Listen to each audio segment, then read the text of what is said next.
Welcome back to Financial Therapy. It's not just about the money. I'm personal financial planner, columnist, and financial therapist Rick Kahler. Research tells us that 90% of all financial decisions are made emotionally, not logically. For nearly 4 decades, I've been helping people make better money decisions. So what makes my financial worldview different from most financial experts? I blend the nuts and bolts of financial advice with the emotions that drive making them. Good money decisions are not just about the money. So let's get started with today's episode. So welcome back to another edition. We have Moira Summers with us again. And we talked about procrastination in our last episode. So I thought it would be fun this time to talk about dark stuff. So Moira does a lot of work with family businesses. And we kind of touched on that just a titch last time. Is that's how you got started in getting curious about the financial aspect of what's going on emotionally with people. And I also had said, well, wouldn't you expect somebody in business to understand money? And I have a money script that says if you have money, you don't have estate issues, you've taken care of your taxes, you have good support around you, you're laughing. and I think I just recently did a column on, I think Aretha Franklin, died with 2 handwritten wills and all the consternation in her estate. And that money script kind of went right out the window. Yeah. So that it's different, I think, from earning money, having the capacity to earn money and to take care of your personal money. And you mentioned communication, which is often lacking in these families. And I think of Dick Wagner's one of his famous money truisms that talking about money is taboo. For sure. So, and sometimes that's confusing. When we talk about money, we see money, we read about money every day, but it's talking about our personal money that's so taboo, even within a family, even within a family business. So, tell me more about what you see there, what you deal with. Every day I see bright spots. I see people doing this right, and I see the desire to do it right. I think there have been enough stories about, the Aretha Franklin kind of scenarios that people really don't want to do that. But what gets in the way? It's the same stuff we talked about last episode, that there's always competing demands on your time and your energy and money. And if you are involved in running your own company, let me tell you, you could be cloned 1,000 times over and still feel like there's stuff you're not getting to. So the ability to, I'm going to see if I can find this book on my bookshelf. I can't right at the moment, but the notion that if you're a business owner, you're sort of wearing 3 hats. There's the visionary, the E-myth. That's what it's called. Right, exactly. The visionary, and then there's the business manager, and then there's the sort of what do you want to call it? The technical specialist. So whatever it is, whether your specialty is the law or your specialty is making widgets or doing this engineering process better. And so what drives most people into business is that they've got this skill. Maybe they're a hairdresser, or they've got a desire to make cosmetics, and they want to do it their way. And so they start out with just, I want to have the freedom to develop this system, this process to meet clients the way I want to.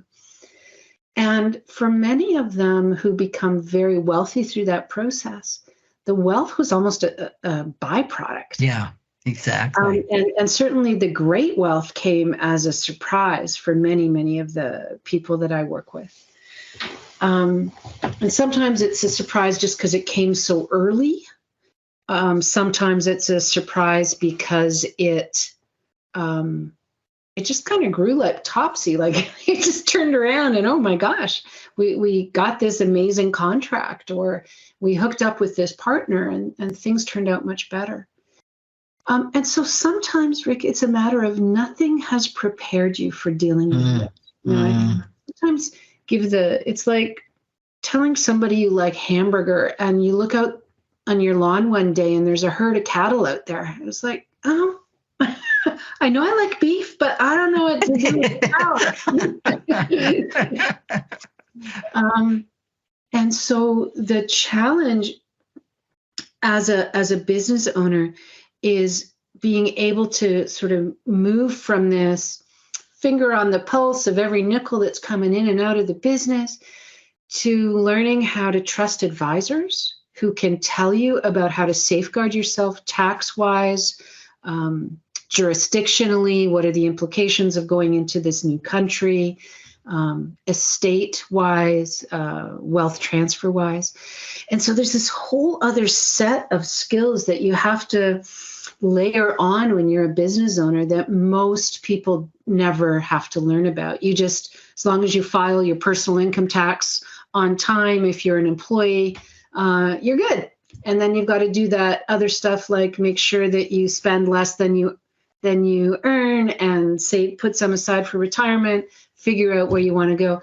They've got to do all the skills of middle class life, plus these skills of wealth. And those are just a little bit different, right? Like learning how to trust advisors and learning how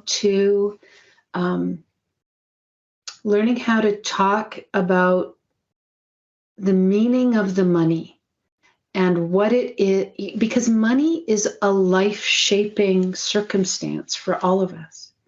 If we grew up poor, that shaped us. If we grew up with sufficient, that shaped us.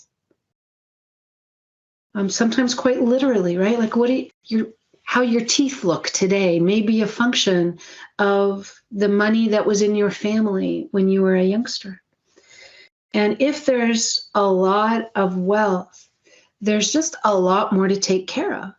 And so families need to learn what to do, not only for the tasks that are in front of them, but for how it is that they're preparing their kids to deal with this. Because if you are a prominent family, and I grew up in a small town. I think you're in a fairly small town. Every town has got its version of the royalty, of the royal family. Right. And often they're the royal family. That prominence comes because of their wealth, because of their success in business. Mm-hmm. So if you've got that last name, you get attention for that. And you may not, parents need to be really clear about talking to their kids about, do you ever get any comments about our last name? Mm-hmm. Mm-hmm. Do you ever get any requests for money? I was working with a private school recently, and they were really concerned because it turned out they started becoming aware that kids in, I think it was the grade 3 or the grade 4 classroom, they'd got together and they'd figured out who were the wealthiest, like top to bottom, what was the net worth of every family in that class. And then it's not that, that's a little weird, but it's all available on the internet, or they thought it was anyway. They could figure it out. But then they just started realizing that the kids were treating each other differently based on where they fell on that list. Wow. Right. It was a really icky dynamic that wow. And so what, needed to happen at the school, but also what needed to happen at the level of the families was that you start having these conversations about under what circumstances, in what condition is money important? And in what conditions is money not important at all? And in fact, if you allow it to become important, you're really messing up if you bring it into that domain. Mm-hmm. Mm-hmm. And so that's what the most kind of, I don't just want to say financially successful families. I want to talk about, that's what families who are interested in preparing the next gen for independent and interdependent life, they actually spend time noodling on these things, no matter what the level of net worth in the family. They talk about how everybody's expected to make a contribution. That's a whole topic in itself, isn't it? Intergenerational wealth. Yeah. One question you had just really struck me is, what questions are you asked about your last name? I'm like, wow. And I immediately flashed to my last name in my community. Now, were you raised in Winnipeg? No, I was raised in a small town in Ontario. Okay, I just want to make sure you weren't calling Winnipeg a small town. No, sir. This is big shining lights. Because compared to Rapid City, it is the big city. And my name was splashed all over the city because my father owned a real estate firm. Mm. So there were signs everywhere. Kahler, Kahler, Kahler, Kahler, Kahler. And it was somewhat the opposite projection. And he had a management firm that managed property. So 1,000 people in the town are writing their rental checks out to Kahler. Mm-hmm. So the projection that I was used to was, my God, you own the town. Mm. Wow. We see your name everywhere. It's all real estate. Mm-hmm. I rent from you. You own the place. Mm-hmm. And we were the middle class. So, mm-hmm. Oh yeah, I mean, these projections are just that, right? They're projections. They may not be related to anything other than what's going on in the mind. But if it's coming at an 8-year-old, if it's coming at a 10-year-old, here's another story. Somebody from a very wealthy family was sitting in a coffee shop one day, and he was like 20 years old, and he heard his last name being mentioned. So of course his ears perked up, and these complete strangers to him were talking about his family, and they said, yeah, the dad and the uncles and the aunts, they're okay, but I hear the kids are just like losers. They're not amounting to anything. Wow. And this just hit him at such a vulnerable stage in his own development, where he was just, I think he was having a really hard time at school, at university. And it just, it went into this channel of, I'll never amount to anything, Wow. And so I guess my point is that it really behooves us as parents, as aunts, as uncles, even as children, as adult children within these families, to be able to say, can we talk? Can we talk about what we're encountering, about what we're concerned about what we're proud of, about when we want the earth to open up and swallow us, whatever it is? Can we just talk? I think of the projection onto people with wealth and the projection onto business owners. And what I used to be a business appraiser. And the assumption, the money script that I ran into so often was, well, if you're in business, you have money. Just like if you're a landlord. If you're a landlord, you have money. In the U.S., just about 50%, give or take a little bit, of the housing stock in the U.S. is owned by ma and pa. 1 or 2 units, 50% of the housing stock. Where the projection is, it's large corporations. Right. that own this, and all of the projections that can go on that. And of course, I work on the other side. I see the books. I know what those businesses aren't worth.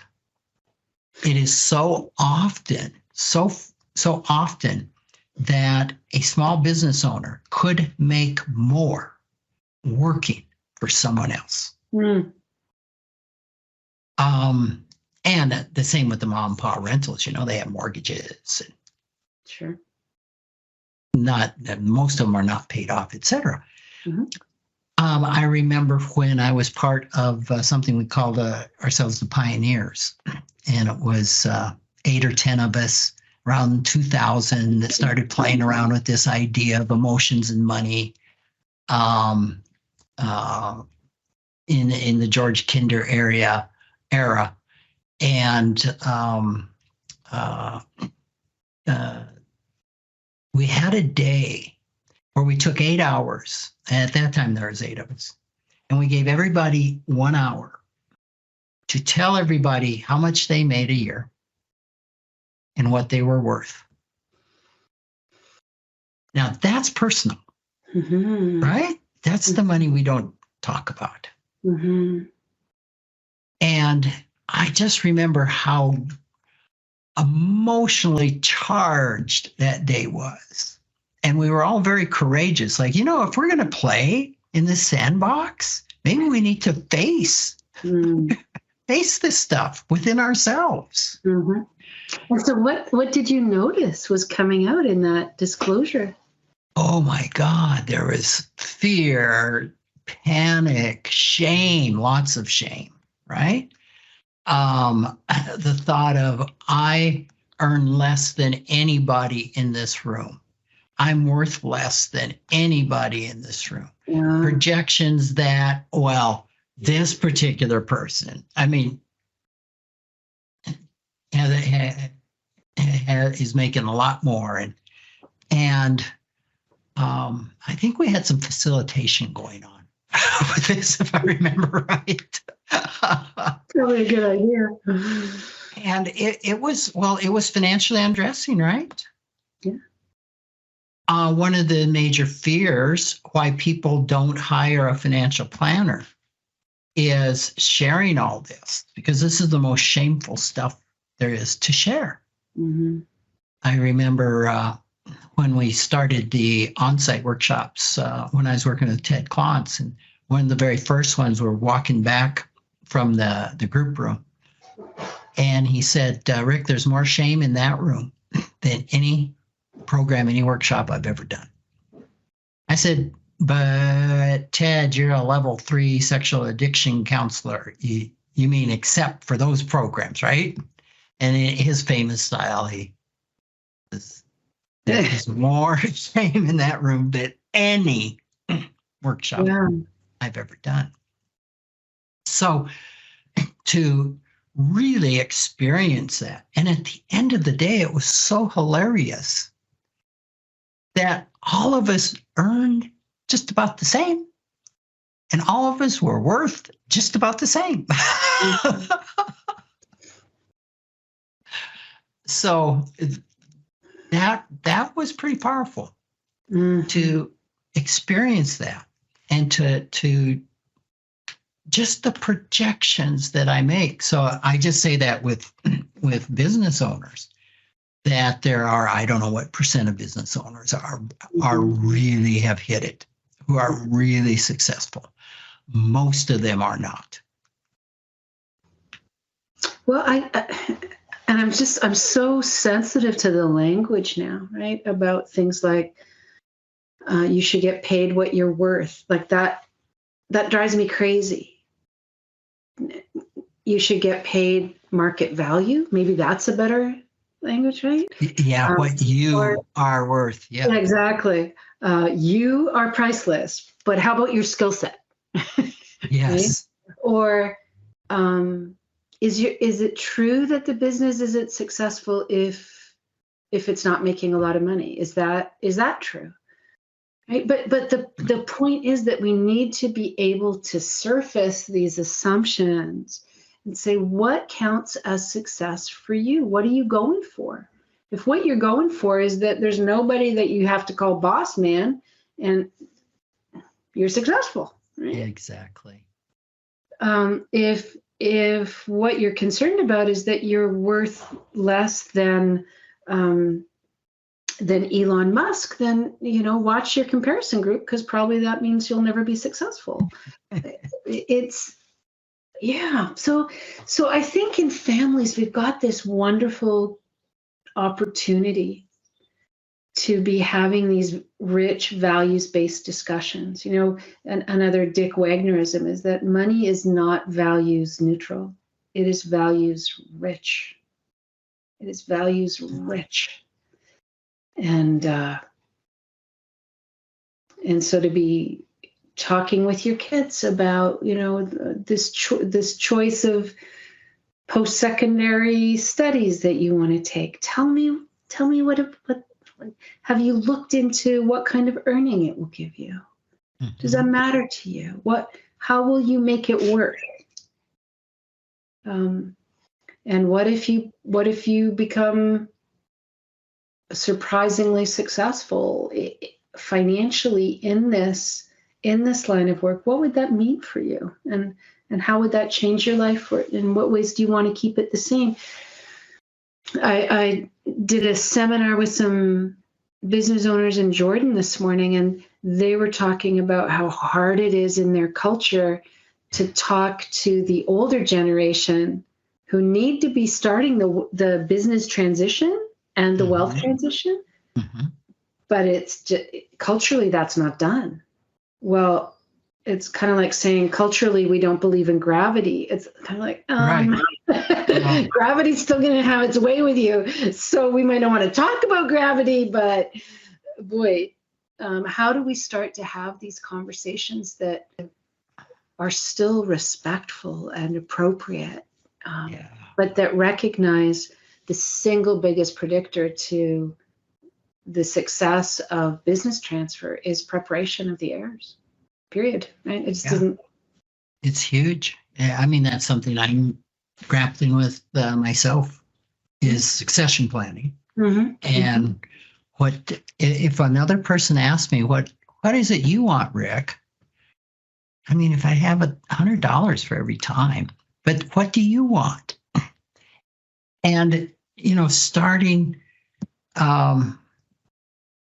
That can be so scripted. That can be so guided by money scripts and what I should want, what I ought to want, what society says I should want. And that can be, I used to say early in therapy, group therapy, I really hated if I did some work and then the therapist turns to me and says, so what do you need? I'm just like, I finally said one day, would you invent a what do I need pill?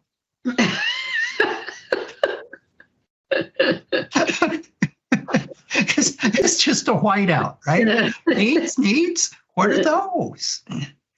And it's so what such... Does it feel like you're having to auto-diagnose and come up with like the correct answer? Or what is it that makes that Sometimes I have been talking about this a lot recently, that I work best off a dirty page. And that's how I write. I sat down to write a book, and an hour later, the page was still blank.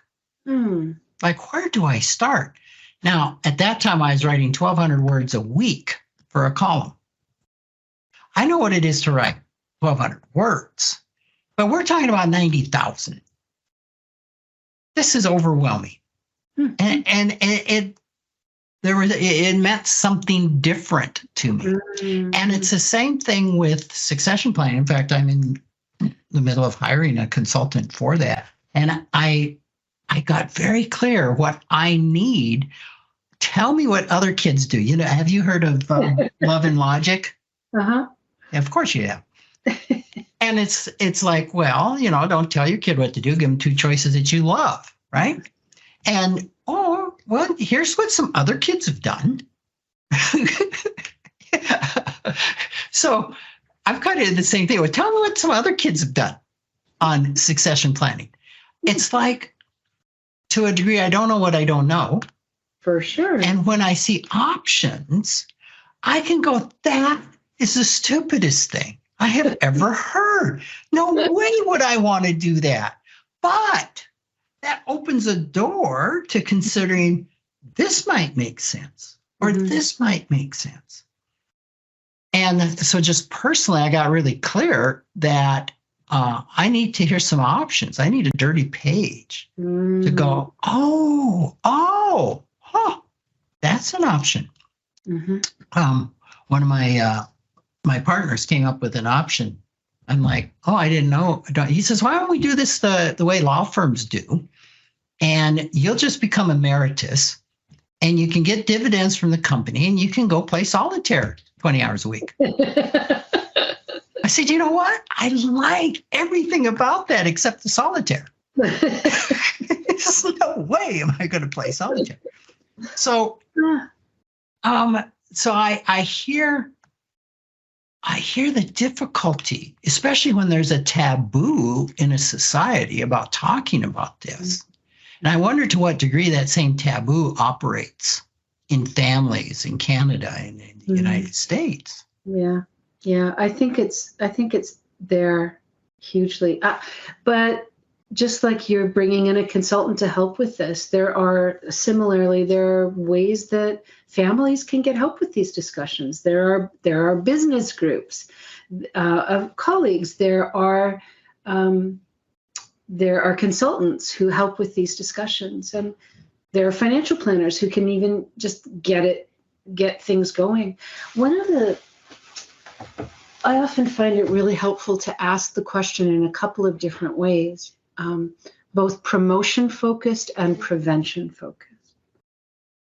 So what am I trying to protect? What am I trying to protect against? In particular, that one, right? What do I want to avoid happening at all costs? And then what awesome thing do I want to experience as a result of this event? And sometimes, depending on the circumstance, it is much easier for me to answer one question versus the other. Most entrepreneurs are, by nature, highly promotion oriented. You think about Richard Branson, right? Like just virgin everything. He can come up with a business idea at the drop of a hat. And then you think about Rick Kahler, the former Surgeon General. He's more of a prevention focused guy. He's going to have warnings on things about the Surgeon General tells you. And most of us are somewhere in between. When it comes to parenting, I often think it was so different being a teenager on a Friday night than it was being the parent of a teenager on a Friday night. I was very promotion focused as a teen and very prevention focused as a parent. So sometimes asking those questions in different ways allows you to surface different kinds of hopes and fears. I love your questions, and that is why you are so good.